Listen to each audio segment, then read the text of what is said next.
يعتذرون إليكم إذا رجعتم إليهم قل لا تعتذروا لن نؤمن لكم قد نبأنا الله من أخباركم وسيرى الله عملكم ورسوله ثم تردون إلى عالم الغيب والشهادة فينبئكم بما كنتم تعملون سيحلفون بالله لكم إذا انقلبتم إليهم لتعرضوا عنهم فأعرضوا عنهم إنهم رجس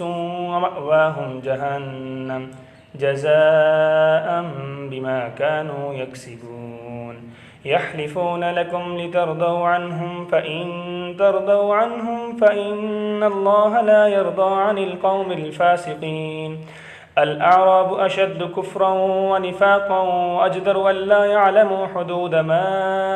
أنزل الله على رسوله والله عليم حكيم ومن الأعراب من يتخذ ما ينفق مغرما ويتربص بكم الدوائر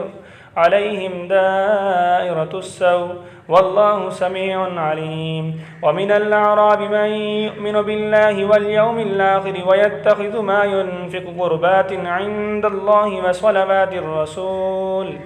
ألا إنها قربة لهم سيدخلهم الله في رحمته إن الله غفور رحيم الله أكبر.